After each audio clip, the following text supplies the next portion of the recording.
Mr. Kwame Amoabeng, celebrating Ghana with his own creation. So, with businesses, the idea of having a business and starting from scratch is not easy, but you've built Odina Couture from the ground up.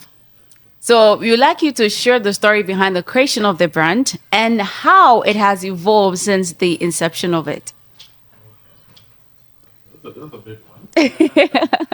So, Odina Couture. So, actually, this story, I think, would motivate people who juggle between the usual 9 to 5 and Right. also starting their own business. Right. Because, it's not easy starting your own business, Right. especially when you have Okay. 9 to 5. Right. Right. So, I think for fashion, for me, started way back. I think junior high school or maybe secondary school. Wow. Because I love to have things done in a particular way. Right. And anybody who knows me will tell you that Kwame likes things to be in a perfect way, more of a perfectionist Wow. who pays a lot of attention to detail. Right. So I think it all started when I went to Fanston. So I was in Fanston, Cape Coast. And I joined the drama group. So the drama group, we used to design clothes, to wear. Sometimes you have to act like Wesley girls or, Holy Child, and somebody had to make the outfit and help people model. And I was the guy who was always coordinating that, making sure we were good. Then I became a prefect. Of course, I was a dispensary prefect in school. Right. Of course, then health, attention, making sure that everything was, Perfect. And people dress well. Of course, if you see me and your outfit is brown, you're in trouble. It has to be white all the time. And it should be iron with the line at the back. I can imagine. And that has always been up. So those things like that fashion. Right. If you know how I like my things, you will not be surprised that the outfit from Odina has to come in a perfect condition. And attention to detail is very key. Okay. And then I think fast forward, I had a mission. I went to Legon. And in Legon, I think I stayed for almost a month. And then I made it to Russia. So I had a scholarship to Russia. So when I had a scholarship to Russia, I realized the Russians were not really warming up to us. The Russians at the time were a bit racist. Yeah. And it was very difficult for us, celebrating our culture and showing them the fashion that we had. So I came up with a brilliant idea. Why don't we start Miss Africa? Oh. So I started Miss Africa in 2007 in Russia. Because I wanted them to understand fashion. I wanted them to know that we also have beautiful fabrics. Yeah. We had beautiful people from Africa. We had nice music. At the time, P-Square and those were the edition Africa. So I had to show them that we have things like that. So when I started, I think I had about 50 people coming for the event. Wow, 50. And it was not so, we're not happy about the numbers because we thought we could get more people coming to join. And then the second year, I think messages went around. And then the second year, we had about 500 people coming for the event. Right. So when we were leaving Russia, it was a national event. People bought tickets, come and see the fashion from Africa. We used to do competitions. So when I was leaving Russia, I made a name with fashion and also with a beauty pageant. Okay. So I think from when I came to Ghana, I got a job in Miss Universe. They wanted me to come to Ghana and support the initiative. But I was sort of a nerd. I'd gone to school. I wanted to find myself I did more of contract engineering. Okay. So I wanted to find myself in that space because that's where the money is. Yeah. So I came to Ghana and had a long time with a hotel. I don't want to mention the name. Okay. And working in the hotel, it was good. And I loved working in the hotel because it was so fashion, hospitality, getting to meet people. And then they were always reporting me to the MD because they said I dressed too fashionable. I thought that was good for the hotel. For the reputation of the hotel. You have no idea. Yeah, I'm surprised. And some of those in the national service, it was a big thing for me. Then you should be happy you're looking dapper. Good, but that was a problem for them. Wow. And so I thought people thought I was coming for their jobs, and you know how it is here. So I said, well, I'm quitting the industry. I'm going to follow my passion in oil and gas. So I found myself in the oil and gas industry. Okay. And I was working for an Italian company, and I used to make the clothes for myself.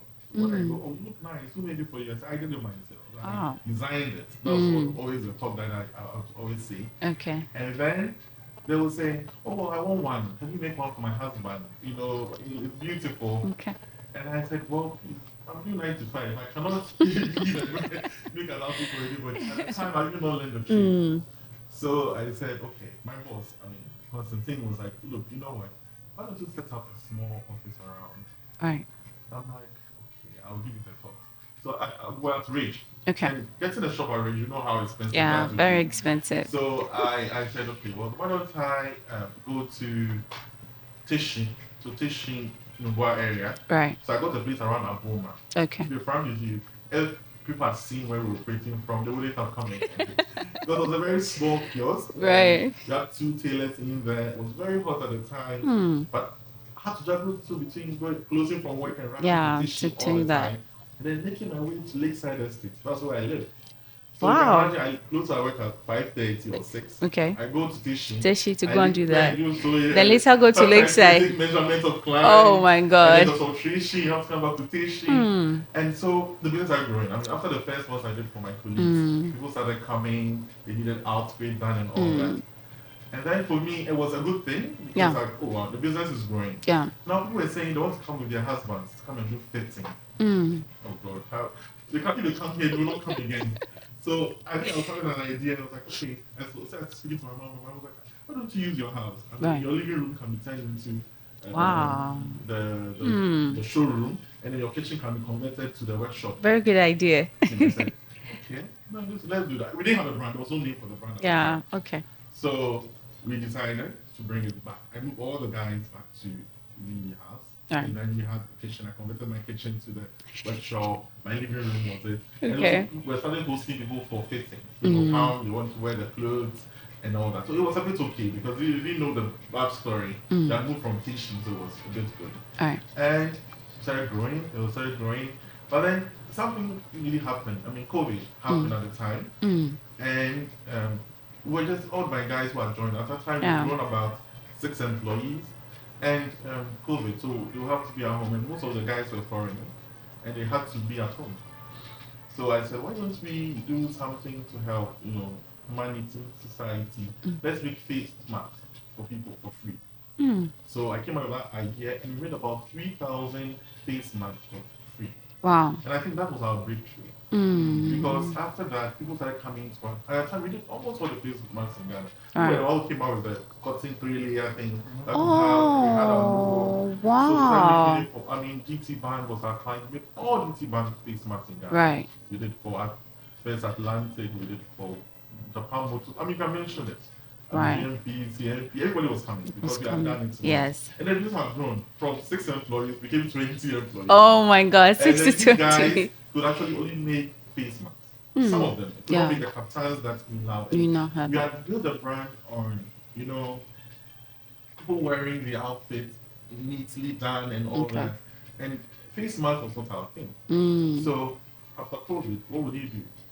Unfortunately, some of them, we had to let them go. Yeah. And we maintained about 13 of them. Okay. 12 of them at a time. Okay. So we were doing it. And then one day, the backstory is that my parents were supporting me in doing this. My mom was like, why should you skip you? Those kind of questions. Why are you waiting for to concentrate on your wedding? I was coming to that. I was gonna ask you, like, how did you fund, the whole idea? So I was getting a small salary, was buying the machine. Okay. My mom never supported. She was like, I did really did. But then it was like, I knew that it was just coming to me naturally. It was like a passion. Okay. And I'll talk about being spiritual as well. You know how businesses are linked to families. Yeah. And so one day I made an outfit for my grandfather. All right. And then I sent it to him. So when I sent the outfit to him, he saw it and was like, who did this? I said, it's for my small business I'm doing. And the man started to cry. Oh. I'm like, Papa, why are you crying? And I was like, you see, I deal with fear. That's not back to your family. I'm like, why? He said, don't you know we're a family of tailors? What? How? What are you saying? And you had no idea then. Oh my God. You naturally have the skill. Your uncles, all of them are tailors. Wow. How come nobody told me? There are doctors, some of them are lawyers, some of them are Yeah. banker. Right. So, well, that's from the family.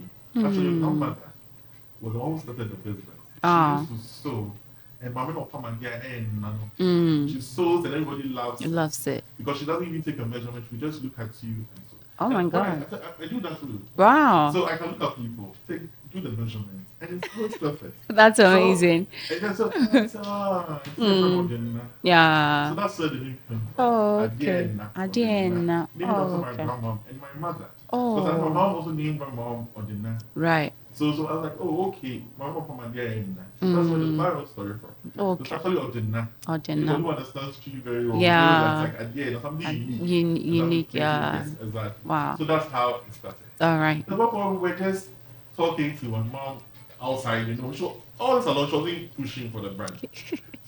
So we saw some V8s moving towards my house. All right. I'm like, this street, V8, I mean, it's a dead end, so where are they all Where are they going? going to? So the car came to park, Right. and a lady came out saying, oh, she's looking for the tailor in this house. And I said, we didn't have any sign, but there's nothing. So I'm like, oh, I'm the tailor here. Oh, well, then you did a very good outfit that the minister likes. And the minister is in the car. The minister. And he came to look for you. Oh. So, oh, that's interesting. So I remember I was standing there watching all the things. Yeah. And all that. And then the minister comes off of the car, and it was Napo. Oh my goodness. And so that's how we started looking outfit for Napo. So Wow. Right. Okay. And then my mother was like, hey, inside, they obey you. The same one who says he can't be. So that's the story and how Okay. this is how it's grown. Yeah. And I'm sure when you guys we engage, I'll show you how some of the Yeah. challenges and Yeah. things have been. We A walk in the park. I can imagine. We will definitely come to the challenges. But now I would like to know, you said that a couple of times you've been sewing for yourself, and also people loved what they were seeing on you and all that, and it gives you that inspiration. But I want to know, what was the key, you being, a fashion enthusiast, what was the key motivation for giving you the idea that you want to start making it for people, you want to make it as work? I think it's the passion. Right. And then I realized that, I love to see people wear something like me. I think that was the main thing.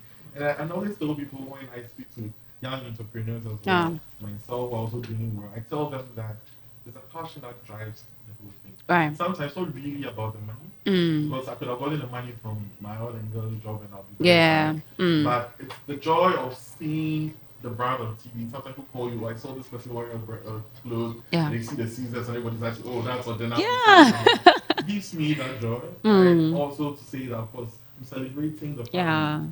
Celebrating my grandmom and all the things I used to do. My grandfather also used to sew. He did the uniforms for the World War II for Ghana. So all the uniforms was in the army. So these things, it's like we're celebrating the family and also seeing people wear your creation. What we do. And it gives me that joy and it gives me that happiness and fulfillment. Right. And talking about the scissors, yesterday I was really impressed. I was like, that's a beautiful logo right there.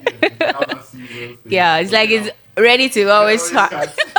And so, okay, I know that, starting from scratch will not be easy from, from your workplace to Teshi to Lakeside and all that.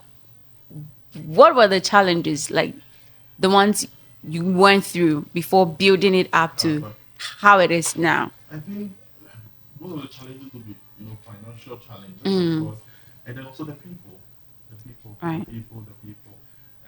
Getting good people to work with, establishing a team is not easy. Yeah. I mean, if you speak to entrepreneurs here, right. I think one of the key things or the challenges will be facing would be when you're starting up, getting the right people. Yeah. Because it's not your usual maybe Vodafone or MTN where everything's well established, it's a national brand everywhere. And people want to identify themselves as brands. But it's only when you build a brand to a certain level that you find people identifying with the brand. Right? So when I started, I didn't have that support. But now people want to warm up, people want to invest in the business because they see the potential. But initially, if I told somebody, I don't think anyone would be interested in clothing. What was the future for it? What does it mean? So it's a struggle finding the people, getting the money to do it, because you might not have friends coming to support you because they don't see the future. Right. When I started, run the idea by friends, and nobody was willing to support. Oh.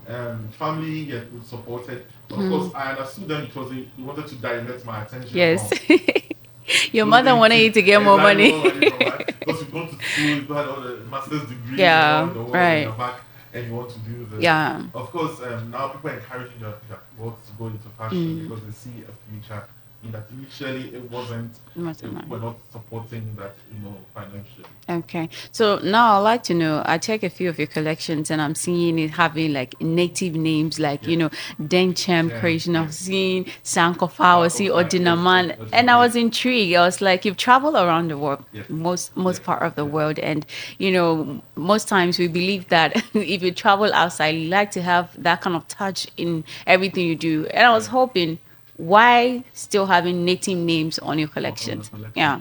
Because we wanted it to be a brand, a global brand that originates from Ghana. Right. And we want to celebrate that. We don't want it to be a brand that is like a foreign brand or something. We want to say that, well, we are global, but we still have African, we still have our Ghanaian. Okay. And so most of our designs will have our GTPs in there, our VSCO in there as well. Okay. Because ideally, something has to be kind of something to show that it's authentic and it's from here. But we are uploaded to your brand, but the roots is from Ghana. Okay. And I would like to know why you only sell for men, because I never see a single lady in your collection. I was wondering. That's a good question. If you go on our website and you go on our Instagram, we start doing things for women. Okay. Because we're doing it for the men. All right. And also my clients are in their mid-40s. These are CEOs, young people. Okay. Very raw. And when we take the outfits to them, the wife will say, hey, and you didn't want for me. So I want the same thing for my husband. So we decided to do a ready-to-wear for women. And I think those of my friends are listening because I have built some friends in the fashion industry. Right. And they do women and we do men. And we kind of collaborate. Sometimes we collaborate with sisters, collaborate with more and also do clothes. Okay. And we allow them to do the women and we will handle the men. Okay. But sometimes clients ask us to do for women and then we will do it for them. Okay. So we just started our women to wear brand. Okay. And we do shirts, kaftan for women. Right. We're not doing the bridal and yeah. those are extreme. Yeah. Maybe with time I want to do Odina woman. Okay, right. But for now we are concentrating on men. Okay. Okay. So now I would like to know, how did you approach, marketing for Odina Couture when it was first launched? What are the strategies that help you increase visibility? Yeah. Initially, we were not marketing because I wanted it to be like a brand where Odina, it's hard for you to get and it's for some select few. Yeah. But then, of course, as the business grew, that gets a lot of people coming, and so we decided to advertise. So, of course, we didn't have an Instagram page.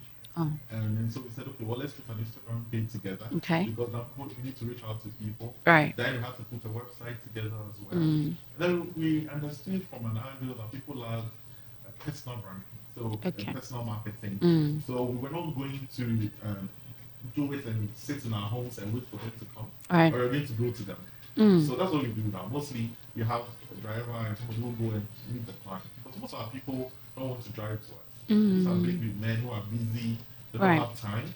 So our strategy is that, okay, we will come to you. We'll come to you with the options of fabrics, we take your measurements, and we bring it for fitting. Okay. So that's what we do. But of course, where we operate, of course, we have our signboards and all that. And again, we typically partner a lot in, we have a drive now to visit hotels. Okay. So where the hotels are, we do like a pop-up shop, have it there for some few months or even some days, and then move to another area. That's how we're trying to reach the people and get new clients. Okay, right. So what will you say is the most important thing to know when starting a fashion business from scratch? When I started, nothing to know. Yes. I think what you need to know is that it's not a walk in the park. People should not see. When I started, I thought you just have to buy a machine and then you start working. No, not this. It's capital intensive. And people it's very capital intensive. Because if you want to do something good, you need to get a batting machine. Which is $10,000 or $12,000 batting machine. Wow. That can really cut and do well. If you want to do a digital embroidery, which people do now, You have to outsource it. You want to do yourself about $8,000 to buy the machine. Oh my goodness. So when I started, I thought, oh, this is just simple. You can just get a machine. And machine just- is 8,000 cedis. And just that one in your hands and sewing. You want to get to that level that you want to. Okay. But no, it's a problem. Okay. Then you have to have a thing for the seat. Okay. To cut so that it's perfect. So there's no thread coming out of it. All right. And all this very carpenter. It's something I didn't know. I thought, oh, you can get some 10,000 cedis, yeah, done. Mm-hmm. But no, then you have to get a good location, you have to get a good showroom.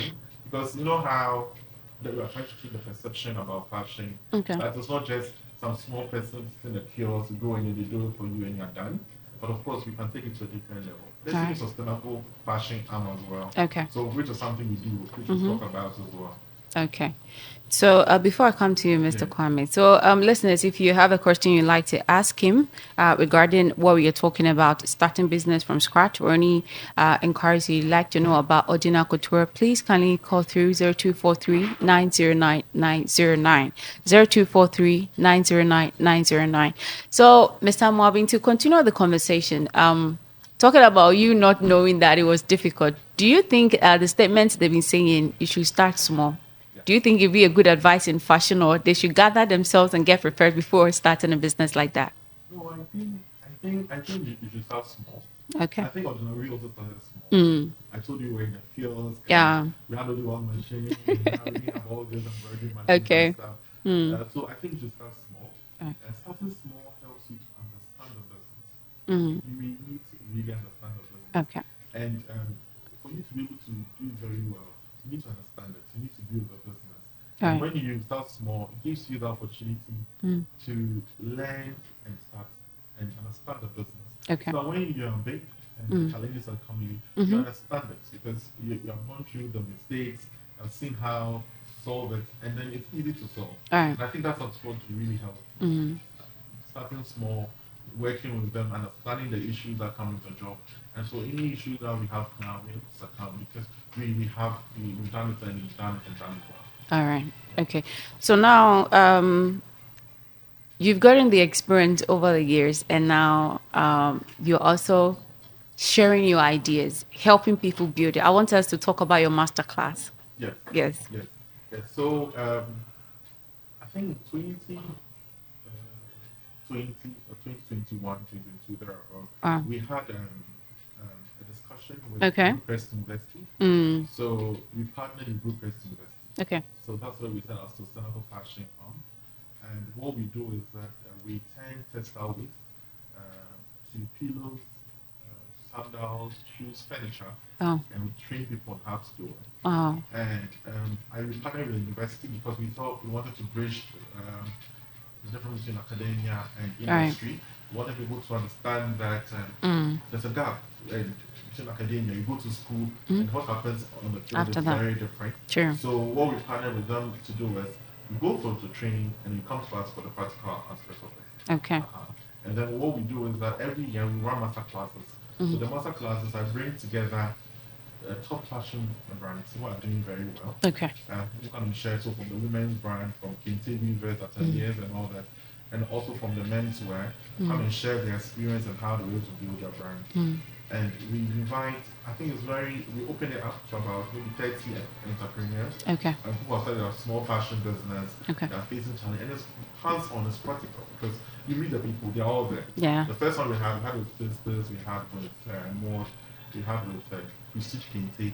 They were all there. Gamel was also there. Okay. To share their experience. So you get to ask them the questions, what the challenges they were facing, and then we lead the team. And then we also had a fashion show. So we're at a fashion show, yes, every year with Brookcrest.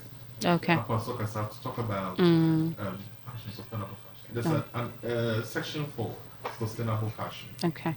Where you allow them to go out, look at the second-hand clothing that's out there, and see how they can turn it into another clothing. Right. Or shoe or furniture. And there's a competition. And I think this year we're planning to do it big because we're trying to introduce an award scheme as well. Wow. Yes, so that people can get scholarships to pursue sustainable fashion. Okay. That's impressive. So I saw it was like a 2-day intensive training. How much are you charging for that? Yes, so when we have sponsorship, it comes out about 300 students. Okay. And then if you attended Brookcrest or graduated from Brookcrest, it's free. Okay. So I saw that you're focusing on people who have a knowledge in fashion Yes, already. who's already started and they are facing the challenge. And Okay. there's also another session now that Rupert is running for those who don't have knowledge at all Okay. and they Right. want to start. Oh, right. So what we were trying to do in the masterclass was to give, because people start a business, they're having issues with HR, with Yeah. supply chain, having issues with financing, and marketing. So these people have done it and they are still doing it. So it's good for you to get the information from them. That's why I put the masterclass together. Okay. So we've seen quite a number of, couture fashion lines in the industry. What makes Odina Couture very special, very unique? That's a very good one. I think it has to do with our cuts, our attention to detail, Okay. and the kind of fabrics that we go in. Mm. We try to give clients unique outfits. So if you look at our tagline, we define ourselves as for the meticulous man, Okay. for the man who pays a lot of attention to that thing. Mm. And that's what has stood us out. Yeah. So if you take anything from Odina, you see the craftsmanship, the attention to detail, the type of fabric that's been used, Ah. and the kind of service that you get Mm. from customer service. I mean, the people you meet at the retail, and to the person who delivers your outfit to you. All right. We try to give you an experience. Okay. And we try to do this for the meticulous man. Oh. For someone who really pays attention to Okay. detail. Yeah. All right. So we've heard you do so for Napo. Are there any Yeah, celebrities that you like to know as well? We've done a few for people. Yeah. I mean, for the ministers, we've done some for them. We have a lot of ministers who wear our clothes right now. Those Ah. celebrities where you see the Caesar. So anyway, you see the Caesar, the opening Caesar Yeah, means these it's are our coming. clients. Okay. This is Baden is our client. Ah, These okay. are top Kudujos. I mean, this is like Wow. it's our clients as well. Right.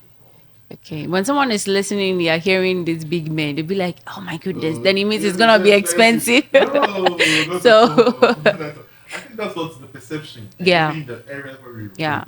people look at where the setup and everything, and they think it's a Yeah. very expensive brand. I don't think it's an expensive brand. Okay. It's average to do the middle class to upper class. So Oh, I mean, right. it depends on your budget. Yeah. And so people say, well, we only go there for weddings or special occasions. No. Not at all. Okay. We try to have a blend between, but we don't go also very low. Okay. Because we don't want just but we don't compromise on the quality. So we try to stay average to upper class. Okay. So now I'd like to know what are your plans for the next phase of the brand's development? Maybe Yeah. collections, new collections, collaborations, Well, we are or looking at kind of new collections. Okay. Looking at collaborating with other universities as well. right. Because I think that's where I'm calling it. I just also want people to know that you could also combine your professional, because I was a trained HR person, Yeah. and I'm also doing this as well. It's possible that you can also have your job in your profession and also have this on the side, Right. and then do it very well. And then people ask, "Do you want to one day leave and do this?" Yes. Well, maybe one day I'll think about it. But it's something that it's possible. Okay. It's challenging. I wouldn't say it's easy, but it's very possible. Okay. And then also the team. So I'm trying to do, in terms of what you're trying to do, the team. I mean, the team I've built so far, I love them. Yeah, very supportive. They know how my job can be. So they're very supportive. Have a very good team from the general manager to the retail people. They're Right. lovely people who are very supportive. And so we're looking at going further. I mean, looking at other things that we can do, especially in the sustainable fashion area. Okay. And then also trying to set up branches if possible. At least one or two, maybe one somewhere in Africa and maybe one out of Africa. Oh. We're working towards that. Oh, okay. I was coming to ask you that because now the key is on the agbada and the men creations. I was going to ask if there's a future collaboration for international runway Yes, designs that- outside what you do. outside. Yeah. Yes, we've done a few collaborations Okay. already. All right. I think last year the plan was set up in Germany. Oh, okay. We worked with GIZ to set up like a pop-up shop in Germany. Berlin. Okay. And we're trying to do about 20 fashion designers from Ghana. Wow. Who had already gone 2 years ago Right. to set up something like that. So it's something still in the pipeline. Okay. I'm the leader for that project. And so we had meetings already this year. And we're planning to go maybe later this year or next year to set up like a shop, which will be a lot of African Ghanaian companies coming together to Okay. have a shop in Germany. Okay, wow, that's impressive. So with the master class, if someone is interested to attend, I saw they have working office and online as well. Please take us through the process. Okay, so if you want to join the master class, I think we've not launched it for this year. Okay. But when we launch, to be on our website, and Website. also be on our Instagram page. Okay. You also find it on Bucharest University's Okay. Instagram and website page. Mm, And we'll share. Normally, we take about 30 people. 30. It's a big contest. You just have to send your CV, and we'll go through it, we'll interview you, Okay. and then we'll select the 30. I think this year we're trying to do 30 as well. Okay. And we're trying to get some corporate clients to come on board Mm. that will help us to make this. Okay, so looking ahead, what do you hope Odina Couture will contribute to the global fashion landscape, and how do you want the brand to be remembered I want it to in be a years to household come? name. Okay. I want to mention their name. Everybody will know. And at least I'll be able to make my grandmother one very happy. You know, Yeah. also happy as well. Mm. At least that when they started, you know, really fun. So it's something we can do. It's something we can do. We're still doing it. Okay. I'm sure very soon you hear of us. Okay, right. So, the social media handles very important. Yes. You like to So, website, social when media you go on our handles. website, Okay. www.odinacouture.com. Okay. Instagram, Odina Couture. Okay. IG, Twitter. X, we yeah. are there. X, we are there. We are also on Snap, and Okay. we're also on TikTok. Oh, Now, okay. we recently opened it to us on TikTok. Oh, okay. So Odina Couture, you can find us. Right. Also, a website. And then if you want to work with us on the foundation, so what we do is we train widows and orphans Okay. on how to turn textile waste into furniture, into shoes, bags with the university. Wow. University. And we have a website for that. So Okay. OdinaFoundation.org. OdinaFoundation.org. You can actually register, Okay. and then you can join Bucharest University. All right. And people want to also have scholarships to join fashion, they can also contact us because we are looking at starting a scholarship for them. Okay. So people want to start something in fashion. Okay. So the number they should call through. Can you kindly Yeah, put so it if you across? want to get to us, you can do 0541 Okay. 436 112. Please the number again. 0541 Okay. 436 Okay. 112. Okay. Right. Okay. That's me to us. So before you go, I would like you to give an advice to someone listening to you that they have an idea like that, but they are not being believed to start the journey. Maybe they are hearing what you heard. Oh, fashion is cunning, and I say Yeah. fashion in name something. Exactly. What advice would you give to someone like that? Oh, so for me, I think that if anybody wants to go into fashion and they have the passion for it, Okay. I always start with the passion, Yeah. the interest, the passion, the commitment to it. All right. They should go all out for it. Okay. They should look at people who have already done it Okay. and see how best they can learn from them. Okay. There are a lot of platforms where people speaking engagements where people talk about what they've done, Okay. and they should spend some time doing that. Okay. You should also learn and Learn. You shouldn't only go on Instagram to look at all the funny gossips going around. You should look at the areas. And I know TikTok also has some special area where you can focus fashion. Yeah. So you can go on that area and learn. So Okay. you have a passion, you should learn, and you should be focused. Okay. You should be focused. So sometimes people ask me whether I focus on what my competitors are doing. I don't look at my competition at all. I look at what I'm doing. You're what I doing can do your best. very, very well. That's what my ability. Right. And so just focus on that, to learn. Okay. Thank you so much for having time with us. But before you go, I can see that you're really, you're a native Ghanaian man, and I like that. So I want to ask you, since you're celebrating the Ghana's month, what's your favorite Ghanaian proverb and how it has impacted you? Let me show you how, really, it's Ufu Japan. Oh, this is really coming from your story. Producer, please translate that to English for me. Oh, okay. When you plant a good tree, that will push you. Oh, wow. Yes. So I was trying to find the meaning of that. Okay. When you do something Good. people see that. For sure.